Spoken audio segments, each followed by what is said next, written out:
Entre Copilot, Copilot Pro, Microsoft 365 Copilot, les copilotes plus PC, etc., vous avez sûrement déjà entendu parler de l'IA de Microsoft. Bon, clairement, c'est pas toujours simple de s'y retrouver parmi tout ça, mais aujourd'hui, je vous explique tout sur les différentes versions, Copilot gratuit, Copilot Pro et Copilot dans Microsoft 365, pour vous aider à mieux choisir celle qui correspond vraiment à votre usage. Et pour les copilotes plus PC, tu peux cliquer ici. Petit disclaimer ici, je ne vous parle pas de prix, parce que c'est des données qui peuvent varier en fonction du pays, de la région, ou en fonction du moment où vous regardez cette vidéo. Mais je vous laisse des liens en description pour que vous puissiez tout simplement aller jeter un œil par vous-même sur des pages qui sont mises à jour régulièrement, des pages officielles. Comme ça, vous pourrez vous rendre compte par vous-même. Copilot gratuit.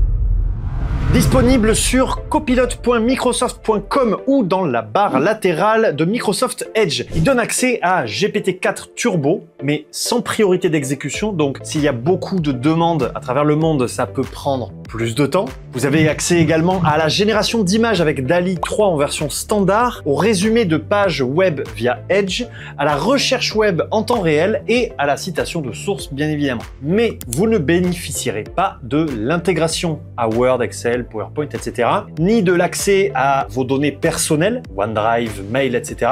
Ça veut dire concrètement que cette version ne pourra pas vous aider à résumer vos fichiers dans OneDrive ou vous aider dans la gestion de vos mails directement dans Outlook, par exemple. Bon, et vous n'aurez aucun accès prioritaire pour vos requêtes, donc ça veut dire que vous devez attendre plus longtemps en cas de grosse affluence, comme je l'ai dit tout à l'heure. Et enfin, vous n'aurez pas accès non plus aux plugins ni à la personnalisation. C'est donc une version idéale pour les étudiants ou ceux qui veulent simplement tester l'IA, poser des questions, complexes ou non, générer des idées ou des images de qualité standard ou résumer une page web de temps en temps. Bref, une version pour les utilisateurs occasionnels de l'intelligence artificielle.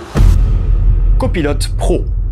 C'est la version premium pour les particuliers. Avec Copilot Pro, vous disposez d'un accès prioritaire à GPT-4 Turbo, qui est une version donc plus rapide et plus stable. Tu peux aussi générer des images haute définition avec DALL-E 3 et beaucoup plus rapidement grâce à ce qu'on appelle des boosts. Et surtout, tu peux utiliser Copilot directement dans Word, Excel, PowerPoint, Outlook et OneNote, que ce soit en ligne ou en version installée, à condition bien sûr d'avoir un abonnement Microsoft 365 en plus de Copilot Pro. En gros, tu peux demander à Copilot de résumer un doc Word par exemple de ton OneDrive ou à Copilot dans Outlook de t'aider à rédiger un mail, mais attention, Copilot Pro ne va pas automatiquement fouiller dans tes mails, ton agenda ou Teams comme peut le faire un assistant entreprise. Il va plutôt t'assister dans l'app que tu utilises, point. Si tu veux qu'il t'aide sur un mail, il faut ouvrir Outlook. Si tu veux bosser un doc, tu vas dans Word. Il n'y a pas de connexion transversale entre les outils comme dans Microsoft 365 Entreprise. Concernant l'accès à OneDrive, Copilot pourra avoir donc accès aux documents qui sont ouverts pour pouvoir les résumer directement par exemple. Et vous aurez également accès aux futures nouveautés comme la mémoire ou la personnalisation de votre IA. En gros, c'est ce qui permet à l'intelligence artificielle d'être vraiment spécifique à chaque utilisateur et qui va retenir certains détails que vous lui aurez donnés pour répondre à chaque fois à vos besoins de manière plus pertinente. Par contre, avec cette version, vous n'aurez pas d'accès automatique aux mails, calendrier, Teams, etc. Et pas de plugin tiers non plus. C'est la version idéale pour les étudiants, encore une fois, les créateurs, les indépendants ou encore les utilisateurs un peu plus poussés de la suite Office. On y reviendra, mais je pense notamment aux utilisateurs qui ont accès à la suite Office via le partage d'une licence Microsoft 365 Famille, puisque les avantages de Copilot qu'on va voir dans la partie suivante ne sont accessibles que pour les détenteurs du compte principal. Tous les comptes avec qui on partage n'ont pas accès à Copilot. Copilot dans Microsoft 365 personnel ou famille. Depuis mai 2024, Copilot est inclus dans les abonnements Microsoft 365 personnel et famille avec un système de crédit mensuel. Vous aurez alors accès à Copilot dans Word, Excel, PowerPoint, Outlook, OneNote et Designer pour de la création d'images de qualité. Vous avez la possibilité de désactiver Copilot dans les apps, bien sûr, si vous le souhaitez. Mais attention quand même, Copilot n'aura pas accès à vos mails, ni à Teams ou encore à SharePoint.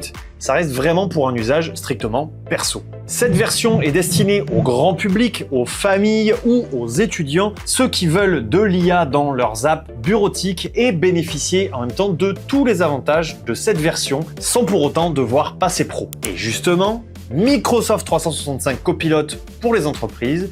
Là, pour le coup, je vais pas vous embêter avec les différentes versions qui peuvent exister au sein même de cette version, mais si votre entreprise peut vous en faire bénéficier, vous aurez accès à des fonctionnalités avancées comme l'intégration contextuelle dans Word, Excel, PowerPoint, Outlook, Teams, OneNote, Loop, Planner, Viva, etc.